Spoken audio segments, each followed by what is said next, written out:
Olá, seja muito bem-vindo à nossa segunda aula de Ministério Itinerante. Eu espero que você esteja aprendendo bastante sobre esse tema.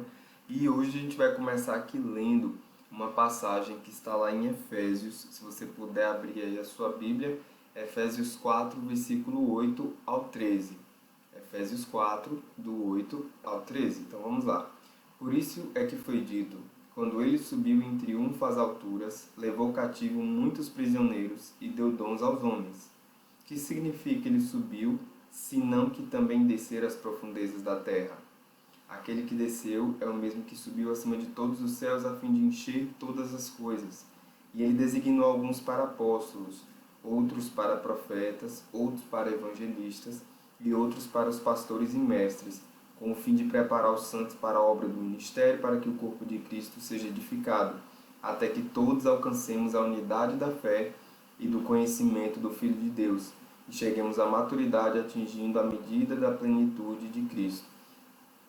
Então, veja aí que a própria palavra fala a respeito de dons que o próprio Jesus entregou aos homens, e especificamente falando sobre o ministério, existem 5 dons, que são os dons ministeriais, que a gente até usa a mão, né, para poder falar a respeito desses dons.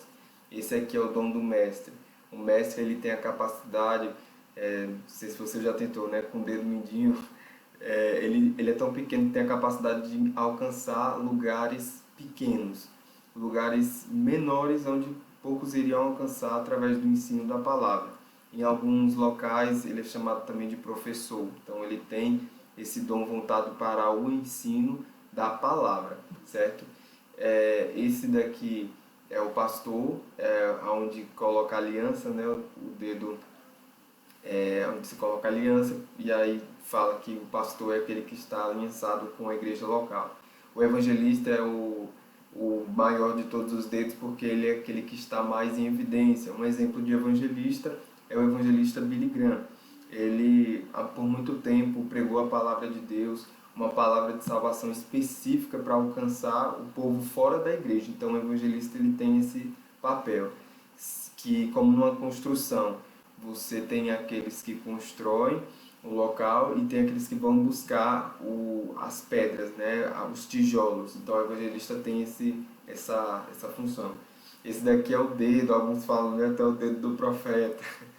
Então o profeta ele está como aquele que vem para denunciar o pecado, sempre aí carregando o amor, a graça e a verdade de Deus. E esse daqui, não menos importante, é o outro dom ministerial, que é o dom do... Deixa eu ver qual foi que eu esqueci aqui. Profetas, pastores, mestres, evangelistas. Esse aqui é o mestre. Ah, sim, esse aqui é o apóstolo, que ele toca em todos os dons. Então, esse daqui, o apóstolo, então, muitos apóstolos a gente viu na palavra de Deus, apóstolos que eles têm essa função, né, de desbravar.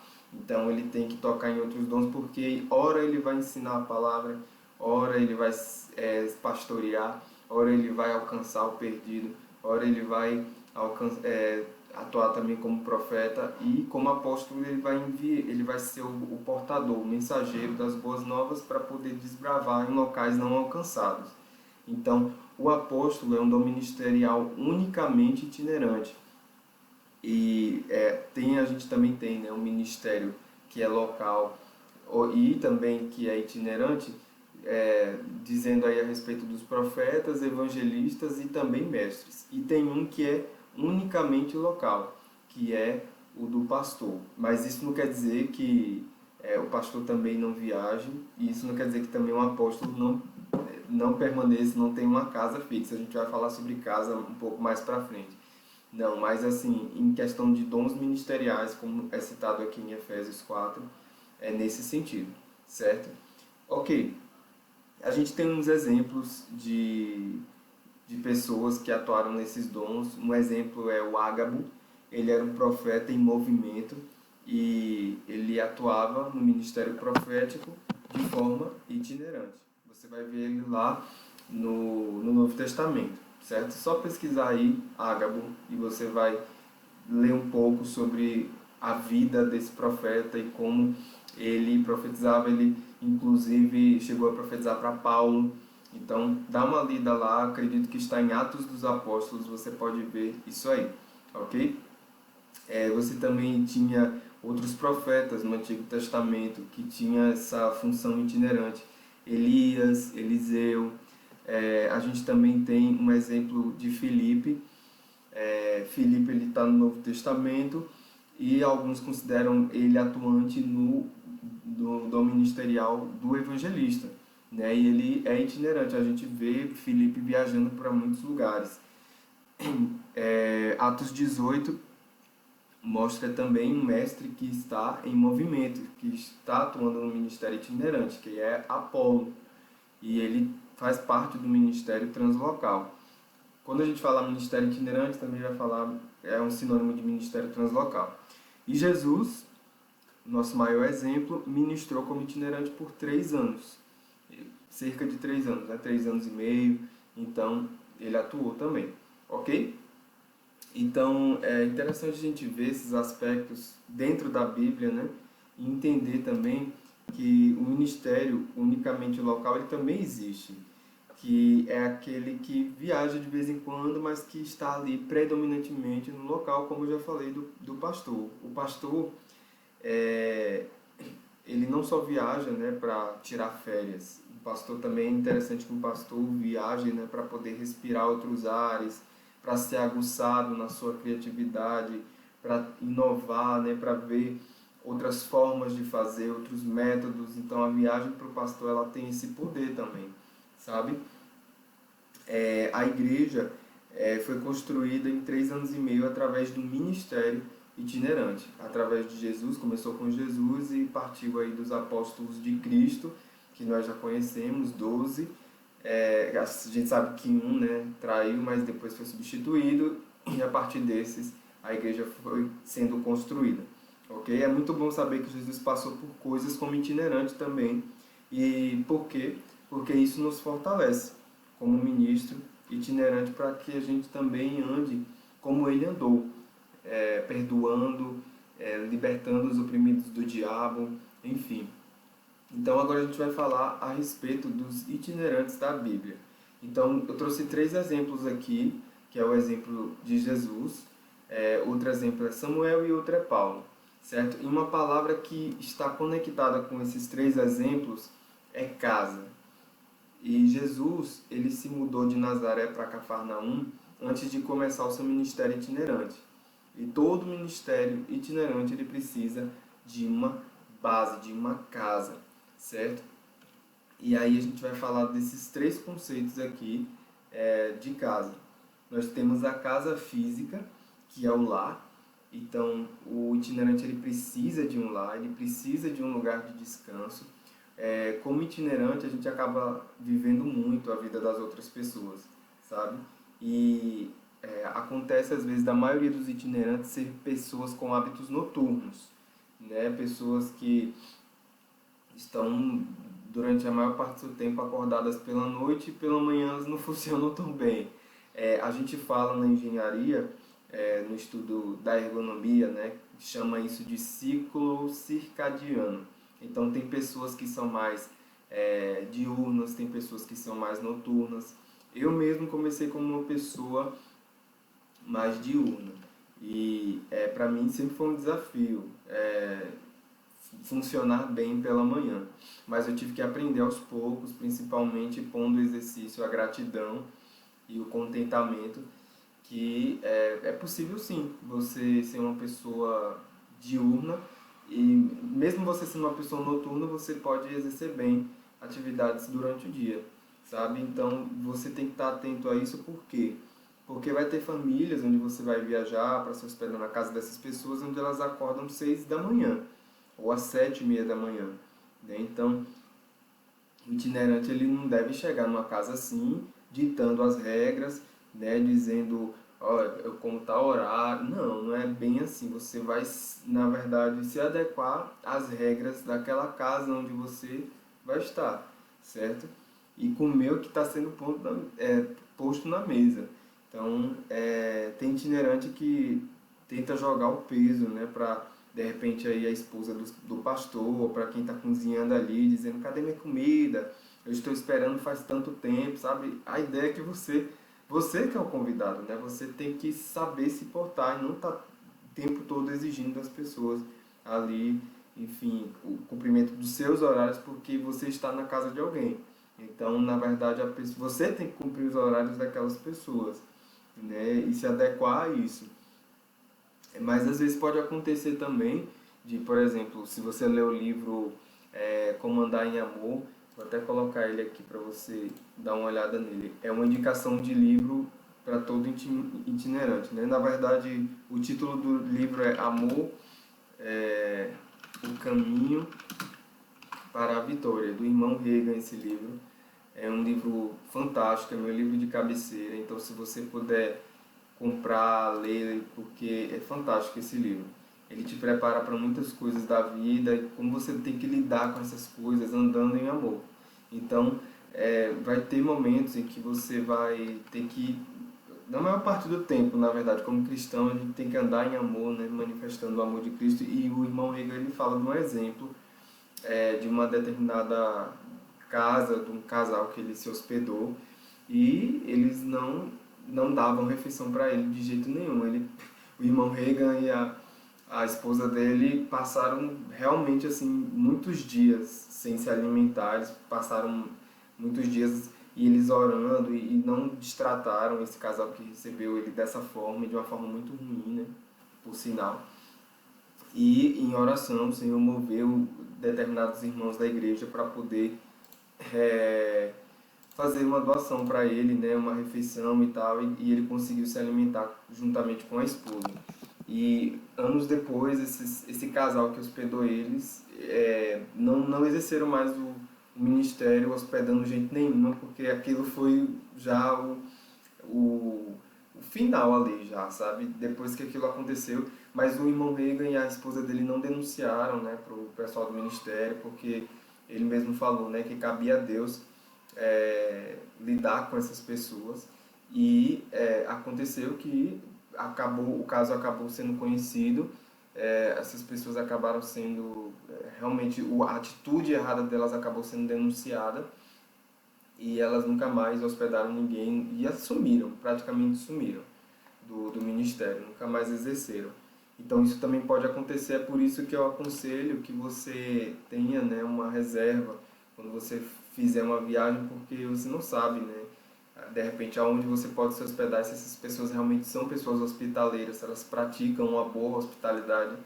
Então se você tiver uma reserva, se você de repente tiver aquela pessoa de confiança, né, mantenedores para a sua missão, que você sabe que pode contar, você pode ligar para essas pessoas, né, para realmente conversar com elas, para expor as suas necessidades e elas chegarem junto com você, sabe? Isso é importante também, né? Não que você também não vai ter as suas formas de ganhar, né? É muito importante um missionário, principalmente um missionário itinerante, ter as suas formas de, de trabalho também, né? Paulo, ele fazia tendas. Então, aonde ele chegava, se houvesse essa necessidade de ele levantar uma grana para poder continuar a viagem dele, ou de repente até para alcançar vidas, né? A Bíblia fala que ele se juntou a Priscila e Áquila, porque eles tinham a mesma profissão de fazedor de tendas e foi através disso que eles se conectaram e que Priscila e Áquila se tornaram aí grandes cristãos a ponto de até arriscar a vida por Paulo, sabe? E se tornaram parceiros de ministério de Paulo. Então é interessante que você tenha isso em mente também, essa flexibilidade, essas diversas formas de, ok, não, eu cheguei naquela casa, eles não foram bons hospitaleiros, mas eu tenho isso aqui que eu posso recorrer também. Mas também vai chegar um momento que você não vai ter para onde recorrer, igual o irmão Reagan.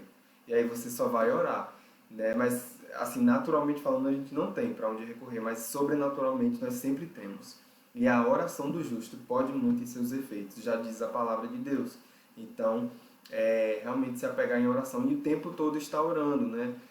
O ministro itinerante ele não deve só orar em momento de necessidade. Na verdade, a oração tem que ser um hábito, né? Porque é através da oração que você vai ter as direções para saber com quem você vai se associar, onde você vai se hospedar, porque vai chegar momentos em que você vai poder escolher, em alguns momentos, ou até as pessoas que vão direcionar você, você tem que estar levando em si a oração para que elas sejam direcionadas por Deus para te colocar nos melhores lugares, ou nos lugares mais adequados para você estar, porque às vezes, talvez, você pode até estar num lugar que não é bom, mas aquele vai ser o melhor lugar para você, por quê? Porque é ali onde as vidas serão alcançadas, e quem sabe até aquele lugar vai ser transformado porque você estava ali, sabe? Então isso acontece também, ok? Dando continuidade aqui, aí, né, você praticando esse andar em amor que eu falei para você, né, isso vai manter a porta aberta para você, sabe, quando você for embora daquela casa, né, e aí tem itinerantes, né, que até perguntam, poxa, por que eu não fui mais convidado? Muito provavelmente foi porque você se portou mal, né, ou você deixou a desejar ali com atitudes, certo? Então é muito importante você saber ter uma boa postura. Não fazer cara feia também quando a comida chegar e não te agradar tanto.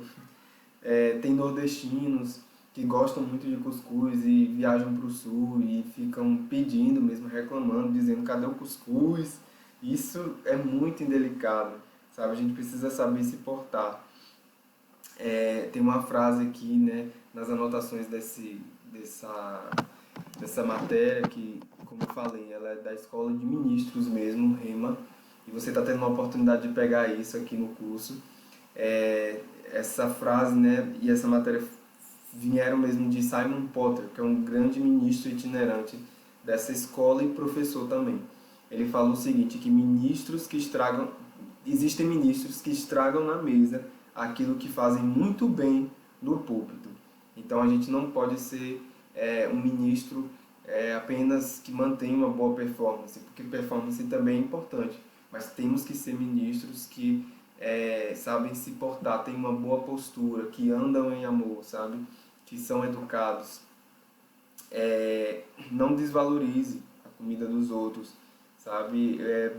É interessante você sempre manter um pensamento correto. Qual é esse pensamento? Poxa, eu estou tendo a oportunidade de comer algo novo, glória a Deus, sabe? E esses pensamentos vão fortalecer a sua fé, a sua simpatia, sabe? As suas emoções. Então, não dê lugar a pensamentos de reclamação, de murmuração. Na verdade, isso a gente tem que praticar sempre, porque quando a gente viaja, essas coisas realmente elas aparecem, sabe? Já ouviu aquele ditado que costume de casa vai à praça? Esse ditado é bem real e ele é bíblico, embasado, né, em um versículo que diz que quando você traz honra no pouco, no muito você é colocado, né? Então, se você desonra no pouco, você também vai desonrar no muito, né? E para um ministro itinerante, o muito é esse momento em que você viaja, em que você está dando o seu melhor, em que você está sendo hospedado na casa dessas pessoas, porque é nesse momento que você vai pôr tudo que você aprende ou pratica em casa para fora. A gente vê até o exemplo de Jesus, né? Que é na mesa mesmo onde Jesus ele conseguia amizades, construía pontes, pessoas se arrependiam. A Bíblia fala que Zaqueu ele recebeu assim, na verdade Jesus se convidou, né? Me convém repousar na sua casa. E Zaqueu, eu acredito que fez sim uma mesa ali para ele e eles tiveram um momento juntos e depois daquilo o próprio Zaqueu se arrependeu. Ele disse que restituiria, né, aqueles que ele tinha roubado, enfim, até 4 vezes mais. Então veja que exemplo de mesa, sabe, de educação, de hospitalidade, de postura que Jesus tinha. Jesus não tinha uma santidade que repelia as pessoas, não, era uma santidade que atraía as pessoas. Então a gente precisa conservar isso. Muitas vezes a pessoa que viaja, o ministro itinerante, ele ministra a família do pastor, sabe? Então a gente está falando sobre casa, a gente está falando sobre lar e é interessante a gente falar porque quando a gente viaja a gente vai para a casa dos outros, né? A gente segue a ideia, né, que nós possamos seguir as regras dessa casa. Claro que se elas estiverem alinhadas com a palavra de Deus, com o caráter de Deus, mas enfim, a gente vai estar ministrando, sabe, para aquela família. Muitas das vezes o próprio ministro, o Simon, que eu falei para vocês, que deu essa matéria, né, ele falou que ele ficou em algumas viagens que ele fez insatisfeito com as ministrações que aconteciam no púlpito ali que ele tinha feito. Ele pensou, poxa, poderia ter sido melhor, mas ele lembrou que naquela mesma viagem a maior ministração que aconteceu foi na mesa com a família do pastor, sabe? Então, como ministros, a gente não tem que estar focado só no número de pessoas, nos moldes da administração, em quantas pessoas foram batizadas no Espírito Santo, sabe? Não é legal você pôr foco nisso, sabe? Vai ter vezes que nós estaremos lá apenas para tocar na vida dos líderes daquele local. E depois disso, esses líderes vão dar continuidade, né? Vão inovar, enfim, vão respirar, porque naquele momento eles tiveram essa oportunidade. Vai ter vezes que o itinerante só estará lá apenas para ouvir, sabe? Então, não seja aquele cara que só fica falando de você mesmo, falando do que você já fez, se gabando para onde você viajou. Isso não é legal. É interessante que você cale a boca um pouco, sabe? Cala a boca mesmo.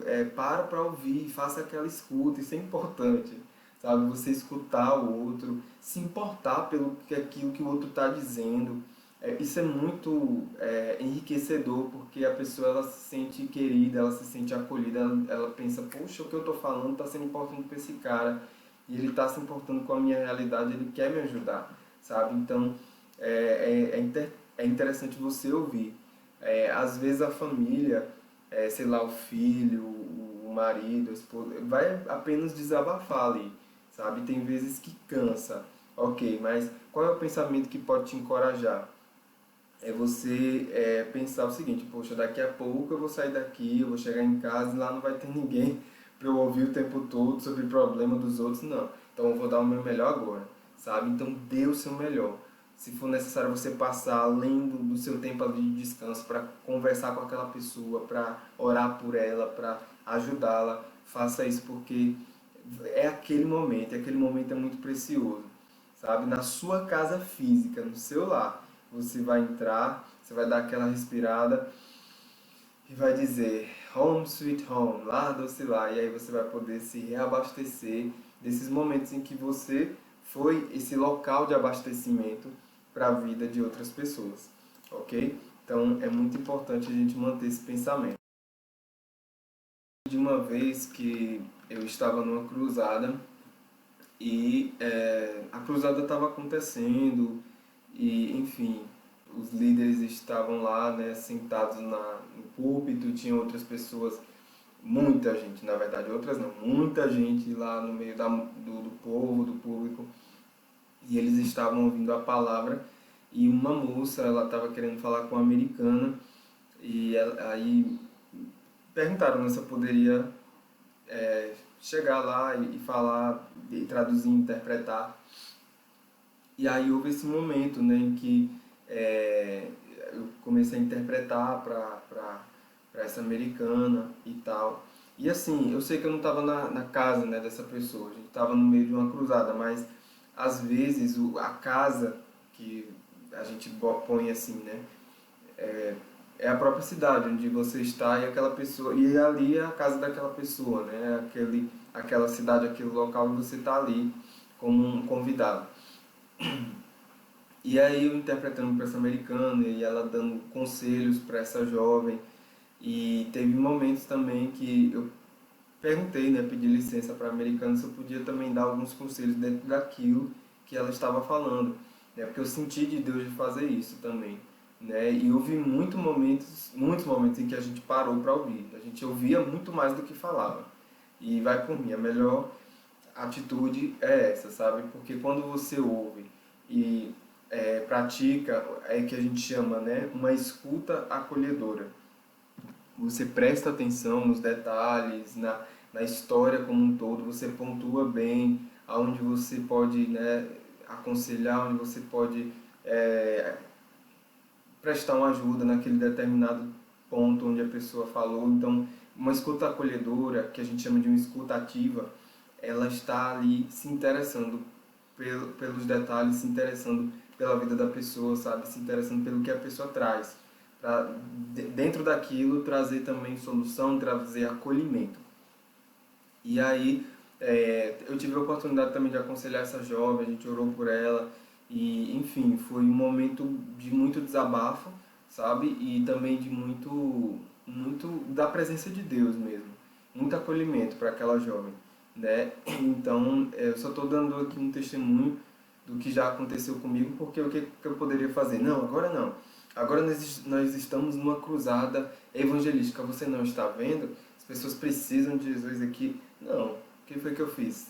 Tanto quanto aquelas pessoas, aquela jovem também precisava, né? E ela estava pedindo por aquilo. Então, ela desejava aquilo, entende? Eu vejo na palavra de Deus, em Jesus, onde as pessoas estavam espremendo ele, sabe? Querendo tocar nele, pegar o poder e a unção que ele tinha para serem curados, mas nem sempre foi nessa força, entendeu? Nesse fato de a pessoa estar lá que produzia isso. Na verdade, o que a palavra fala é que sem fé é impossível agradar a Deus, porque é necessário crer que Ele existe, né, para se aproximar dele. Então, aquela mulher do fluxo de sangue é uma palavra inclusive muito comum nas cruzadas.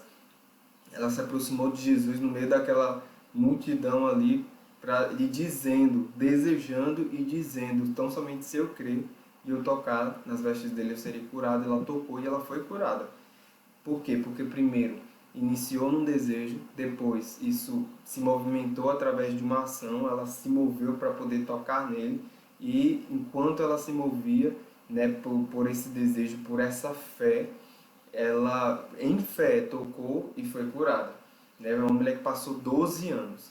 Então, talvez pessoas que você vai encontrar, elas tenham um histórico aí de anos que estavam doentes, estavam ali acamadas, mas porque você passou por ali, elas desejosas, elas com fé vão tocar, sabe, em Cristo e serão curadas. Então, é muito importante a gente entender isso, que nós estamos lá para realmente quebrar o jugo. A Bíblia fala que a unção, ela despedaça o jugo, sabe? Então, é interessante você ter esse pensamento de que você está lá como convidado, ok, mas que mesmo coisas que se estenderam durante anos, por conta de uma palavra que será liberada, aquele jugo, o jugo, né, era uma peça que era colocada, né, como realmente um peso numa pessoa, né? Então, quando ele é despedaçado, a pessoa fica livre. Então, o jugo era algo que aprisionava mesmo. Então, você será esse canal dessa unção, sabe? Não será apenas você, mas também os americanos que estão lá, ou quem sabe até o pastor daquela igreja, porque naquele momento, tá, vocês estão passando por lá, algo foi despertado ali naquela igreja naquele momento, e até o pastor começa a impor as mãos, a crer, e pessoas serem curadas, entende? Então é isso, é muito importante a gente ter essa consciência, certo? Então essa aula de hoje, ela girou bastante em torno a respeito dessa casa física, desse lar, sabe? E é por isso que a gente tanto diz que um missionário verdadeiro é aquele que tem um lar de verdade, sabe? Não é, sabe, possível uma pessoa ter sucesso, não existe, né, um ministro de sucesso sem uma família de sucesso, sabe? Então, e eu não falo isso como um peso, sabe? Dizendo que a sua família tem que ser perfeita, não. Mas que você tem que buscar também edificar a sua casa, o seu lar. Que mesmo que você seja aquela pessoa que tenha na sua casa, né, cadeira de plástico, não tem um sofá, não tem uma TV, mas que seja aquele cantinho ali, o seu cantinho, um cantinho onde você pode entrar, parar para respirar, sabe? Dizer, poxa, eu cheguei no meu lar, lar doce lar, sabe? Então é muito importante o ministro ter esse ambiente, certo? Então, se você não parou para dar atenção para sua família, dê, sabe? Eu mesmo antes de exercer o ministério itinerante, eu já estava com essa consciência, E durante esse processo eu percebi essa importância, sabe, de edificar o meu lar. E fazendo uma matéria no Rema, né, eu percebi que é importante o ministro ele dar essa atenção e eu comecei a dedicar uma vez por semana a ter esse momento com a minha família, sabe? E aí eu tenho esses momentos e, nossa, tem sido transformador. E assim, é estranho dizer isso, né? Mas eu não sentia saudade da minha mãe, do meu pai. Eu sempre fui uma pessoa muito desapegada. Mas depois que eu comecei a cultivar essa amizade com eles, esses momentos com eles, a gente, assim, começa bem mecânico mesmo, sabe? Você fica, poxa, o que a gente vai fazer? Aí você começa com filme, outros dias você leva jogos, a gente brinca de adedonha, dá muitas risadas, sabe? E às vezes tem dias que não é tão bom, mas tem outros dias que aquilo que não era tão bom ficou melhor, sabe? E aí melhorou, e aí você fica bem, todo mundo dá risada e fica feliz. E é assim mesmo, sabe? E não é aquela coisa, ah, vamos sentar aqui, vamos assistir um filme, sabe, desligada, todo mundo com seus celulares, não. O que a gente faz? A gente pega uma cestinha, no começo a gente fazia isso, né? Até todo mundo desapegar do celular nesse momento. A gente colocava os celulares numa cestinha e aí deixava esses celulares de lado pra gente ficar ali, ó, concentrado, naquele momento, em se conectar um com o outro mesmo. E aí a gente jogava, a gente assistia o filme, a gente comentava sobre o filme. Teve alguns dias que eu fiquei impressionado assim, com algumas atitudes boas, sabe? De pessoas que conviviam comigo, me fazendo perguntas que realmente mostravam interesse sobre a minha vida, sobre quem eu era. E a gente passou a conhecer um ao outro, né? Eu falo isso em relação ao meu pai, também à minha mãe, à minha irmã. Enfim, foi maravilhoso. E hoje, graças a Deus, eu viajo e eu sinto saudade deles, eu sinto falta, sabe? Eu mando fotos, eles se interessam pela minha vida, eu me interesso pela vida deles. Então isso é muito importante, né? Que coisa boa a gente ter um lar. E assim, não é dos mais perfeitos, porque os meus pais eles são separados, né? E eu digo que Deus ele fez algo bom no meio de uma imperfeição, sabe? E hoje o meu lar é imperfeitamente perfeito, sabe? Graças a Deus, né? E foi restaurado, né? Então é muito bom a gente ter essa consciência de que de uma maldição Deus pode transformar isso em bênção, sabe? Então se determine a isso, porque eu tenho certeza que você edificando uma boa casa e tendo lá, você vai poder ter um lugar bom para onde voltar, tá? Então a aula de hoje foi até aqui. Grande abraço do teacher e tenha uma ótima semana.